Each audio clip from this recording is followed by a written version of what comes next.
तो फिर हम लोगों ने क्या देखा, हम लोगों ने देखा था अभी तक की कैसे जो है भारत में अंग्रेजों ने अपने आप को वहां पर ला के खड़ा कर दिया है जहां से वो भारत के लिए एक नई रेवेन्यू पॉलिसी लाने जा रहे हैं और एक सक्सेसफुल रेवेन्यू पॉलिसी, एक सक्सेसफुल राजस्व की नीति लाने जा रहे हैं।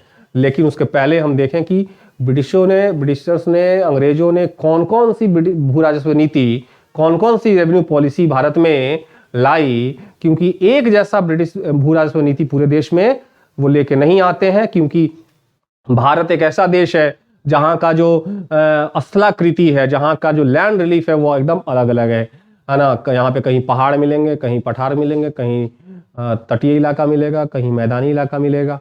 तो हर जगह एक जैसा भू राजस्व नीति लागू नहीं हो सकता था, ये अंग्रेजों को भी पता था। तो अंग्रेजों ने अलग अलग क्षेत्रों के लिए अलग अलग प्रकार की नीतियों को लाया। तो देखे जरा कि ब्रिटिशर्स की कौन कौन सी भू राजस्व नीति रही है। ब्रिटिशर्स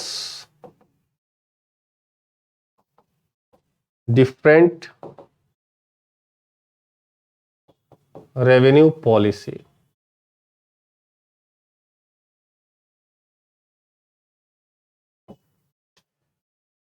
अंग्रेजों की विभिन्न भू राजस्व नीति, भू राजस्व नीति क्लियर है अंग्रेजों की। तो टोटल 3 भू राजस्व नीतियां देखेंगे हम लोग, आपके सिलेबस में पढ़ना है और ओवरऑल यही नीतियां रही भी हैं पूरे सिलेबस में, आपके सिलेबस में हो या तो जनरल कंपटीशन या किसी भी एग्जाम के सिलेबस में हो, तो यही 3 आपको पढ़ने हैं। पहला नीति जो इन्होंने इजाद किया या जो इन्होंने इंट्रोड्यूस किया वो था अस्थाई बंदोबस्ती। क्या है? अस्थाई बंदोबस्ती। इस अस्थाई बंदोबस्ती को कहा, एक और नाम से जाना जाता है, उसको कहा जाता है इस्तमरारी बंदोबस्ती। इस्तमरारी बंदोबस्ती, या इसको एक और सिस्टम का नाम दिया गया, इसको कहा जाता है जमींदारी व्यवस्था। क्या कहा जाता है? जमीन। नाम से तो क्लियर हो गया होगा, लास्ट वाले नाम से तो क्लियर हो गया होगा। और इंग्लिश में कहा जाए तो इसको कहा जाता है परमानेंट सेटलमेंट। क्या कहा जाता है वो? सेटलमेंट। स्पेलिंग ठीक है जी, ठीक है। या जमींदारी सिस्टम भी कह सकते हैं हम लोग, जमींदारी, ठीक है। दूसरी जो भू राजस्व नीति रही वो कहलाती है रैयतवाड़ी बंदोबस्ती।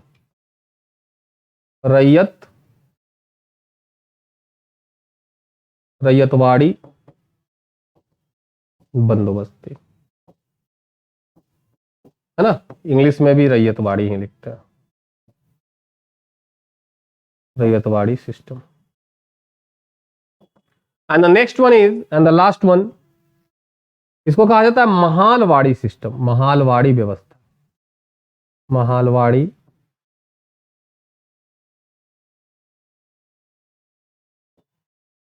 या यूं कहें इसको इंग्लिश में भी महालवाड़ी सिस्टम। तो ये टोटल 3 है जो अंग्रेजों ने भारत के अलग अलग हिस्सों में अलग अलग समय में लागू करने की कोशिश की है, और अलग अलग जगह पे जहां भी इन्होंने लागू करने की कोशिश की है तीनों ने ही एक ही तरह का काम किया, और वो है किसानों का शोषण करना। ऐसा नहीं था कि इसमें कोई ऐसी नीति रही हो जो किसानों का भला कर दे, नहीं, ये अलग अलग नाम से अलग अलग तरीकों से लागू कर रहे हैं ताकि जो है ये ज्यादा से ज्यादा शोषण कर सके किसानों का। क्लियर है यहां तक? कोई प्रॉब्लम? तो 17 अच्छा, कॉर्नवालिस साहब पे फिर आते हैं हम लोग। कॉर्नवालिस साहब जब आते हैं तो उनके मन में चल रहा है कि भारत में कोई तो ऐसी परमानेंट रेवेन्यू, तो कोई तो ऐसी राजस्व नीति रहे जो अस्थायी रूप से काम करे, बार बार बदलने की आवश्यकता, कभी सालाना ला रहे हैं, कभी 5 साला ला रहे हैं, कभी कुछ ला रहे हैं, कभी रेवेन्यू बोर्ड का स्थापना कर रहे हैं। तो कोई ऐसी तो व्यवस्था हो जो जो कुछ सालों साल चले और उसके लिए हमें सोचना ना पड़े। इस तरह का हम व्यवस्था लेके आए। इन्होंने बजाते जो है विद्वानों का, जानकारों का एक टीम बनाया और ये टीम दो अलग अलग मतों में बट गया। उन्होंने टीम को टास्क दिया कि ऐसी रेवेन्यू पॉलिसी, ऐसी राजस्व नीति को इजाद कीजिए जो आने वाले समय में बंगाल में भूमि राजस्व के क्षेत्र में एक अनूठा अद्वितीय नीति हो। ठीक है, तो इसमें आइए पहला हम लोग पढ़ने जा रहे हैं, कौन सा? परमानेंट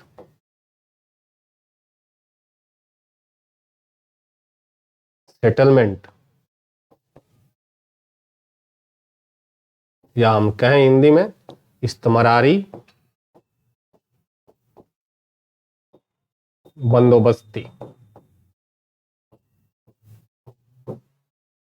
ठीक है, या जमींदारी कह ले या फिर अस्थाई कर ले। तो मैंने बोला कि लॉर्ड कॉर्नवालिस साहब ने जानकारों का, विद्वानों का टीम तैयार किया। ये विद्वान दो धड़े में बटे हुए हैं। एक धड़ा है जॉन शोर का, एक धड़ा है जॉन शोर का, बाद में ये भी गवर्नर जनरल बनेंगे। ठीक है, और एक धड़ा है जेम्स ग्रांट का। एक धड़ा किसका है? जेम्स ग्रांट का। ठीक है, तो जॉन शोर और जेम्स ग्रांट के बातों में क्या अंतर है? क्या वो बोल रहे हैं कि भाई कि दोनों में अंतर आ गया बात में? जॉन शोर कह रहे हैं कि हमारे अंग्रेजों के और किसानों, अंग्रेजों को किससे वसूलना है? अंग्रेजों को किसानों से वसूलना है टैक्स। अंग्रेजों को किससे वसूलना है? किसानों से। जॉन शोर कह रहे हैं कि अंग्रेज और किसान के बीच में एक मीडिएटर होना चाहिए जो किसान से टैक्स वसूले, किसान से टैक्स वसूले, अपना कुछ कमीशन रख ले और बाकी हमारे पास जमा कर दे। ठीक है, बीच में एक बिचौलिया हमको रखना चाहिए। हमें डायरेक्ट किसानों के साथ संबंध स्थापित नहीं करना चाहिए। ठीक है, और इस व्यवस्था में तो प्रश्न बना कि इस व्यवस्था में, इस सिस्टम में जमीन का मालिक कौन होगा? जमीन पे मालिकाना हक कौन रखेगा? किसान मालिकाना हक रखेगा कि जमींदार मालिकाना हक रखेगा? तो जॉन शोर कहते हैं कि जमीन का मालिकाना हक,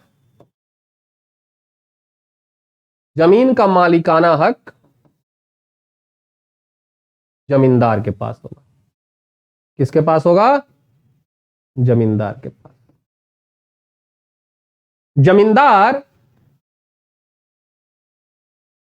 जमींदार किसानों को जमीन पट्टे पर देगा। किसानों को जमीन किस पे देगा? पट्टे पर देगा, लीज पर। पट्टा किसको कहते हैं? लीज पर। पट्टा मतलब किराया, एक तरह से कह ले।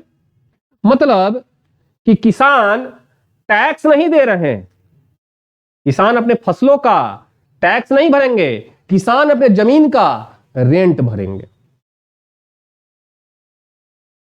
अब उस खेत में फसल हो या ना हो, जमींदार या अंग्रेजों को उससे मतलब नहीं है। आपने खेत लिया है तो आप रेंट भरिए। अब ये मैंने रूम लिया पढ़ाने को, अब इस रूम में एक बच्चे को पढ़ाऊं तो, या 100 बच्चों को पढ़ाऊं तो, या 500 बच्चे को पढ़ाऊं तो रेंट तो हमको उतना ही देना पड़ेगा। या ताला बंद करके घर पे बैठे रहूं तो हर महीने रेंट तो हमको भरना ही पड़ेगा। ठीक वही खेत का हाल है कि खेत में फसल हो, नहीं हो, सूख जाए, अकाल आ जाए, बाढ़ में खत्म हो जाए, आपको जमीन का रेंट भरना है, फसल का रेंट। यदि फसल का रेंट भरना होता तो फसल होता तब तो रेंट देते। बात समझ में आ रही है? तो जमीन, यहां पे किसान क्या कर रहा है? किसान जमीन का किराया भरेगा, ना कि फसल का लगान। फसल का लगान। तो इस भुलावे में हम ना रहें कि किसान का क्या कर रहा है, फसल का लगान दे रहा है, किसान कर दे रहा है जमीन का रेंट। क्लियर है जी? तो जमीन का मालिकाना हक यदि जमींदार के पास है, इसका मतलब है कि जमींदार नया जमीन खरीद सकता है, नया जमीन खरीद सकता है, या हम सीधे कह लें कि जमींदार जमीन की खरीद बिक्री कर सकता है। जमींदार जमीन की खरीद बिक्री कर सकता है, या गिरवी रख सकता है, या गिरवी भी रख सकता। क्लियर है? गिरवी भी रख सकता है। कोई शक नहीं ना? चलिए, इसके पीछे क्या इंटेंशन रहा होगा जॉन शोर का? इसके पीछे इंटेंशन ये था, या यूं कहें कि अंग्रेजों का इंटेंशन ये था कि यदि किसान के पास जमीन का मालिकाना हक रहेगा तो किसान के पास तो छोटे छोटे लैंड होंगे, तो वो उतना ही का टारगेट करेगा कि हमको उपजा के लगान दे देना है और अपने पालन पोषण के लिए अनाज बचा लेना है। यदि जमींदार के पास मालिकाना हक रहेगा तो उसके पास तो बहुत सारा जमीन होगा, तो वो फसल उगाने के अलावे फसलों के वृद्धि पर भी ध्यान देगा कि हमें इस साल इतना फसल हुआ है तो अगले साल और बेहतर फसल हो। इससे जमींदार का भी कल्याण होगा और किसानों की भी आर्थिक समृद्धि बढ़ेगी। ये इंटेंशन था। अंग्रेज जॉन शोर जब इस प्रपोजल को लेके आते हैं तो वो इस इंटेंशन के साथ आते हैं कि हम किसानों का कल्याण करने जा रहे हैं। जमींदार अपने अधिशेष मतलब प्रॉफिटेबल, जो प्रॉफिट होगा राजस्व में, उस प्रॉफिट में अपने खर्च को हटा करके जो बचेगा पैसा, वो पैसे को खेत के विकास में, एग्रीकल्चर के विकास में, फसलों की वृद्धि में, उत्पादन की वृद्धि में लगा सकता है। इंटेंशन क्लियर हो गया कि क्यों जॉन शोर ये लेके आते हैं। अब जेम्स ग्रांट क्या कह रहे हैं? जेम्स ग्रांट कह रहे हैं कि ना, अंग्रेजों को कोई जरूरत नहीं है एक बिचौलिया रखने का, अंग्रेज डायरेक्ट किसान से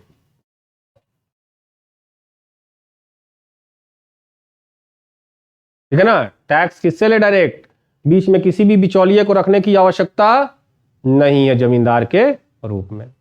और जमीन का मालिकाना हक किसको दे? जमीन का मालिकाना हक किसको दे भाई? किसान को दे। इसका मतलब जमीन का मालिकाना हक किसान के पास रहेगा तो जमीन का खरीद बिक्री भी किसान कर सकता है, जमीन का खरीद बिक्री भी किसान कर सकता है, या गिरवी रख सकता है। क्लियर है?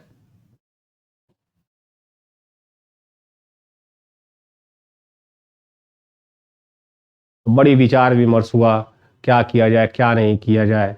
तो एट लास्ट जॉन शोर की जो प्रपोजल है उसको लॉर्ड कॉर्नवालिस ने एक्सेप्ट कर लिया।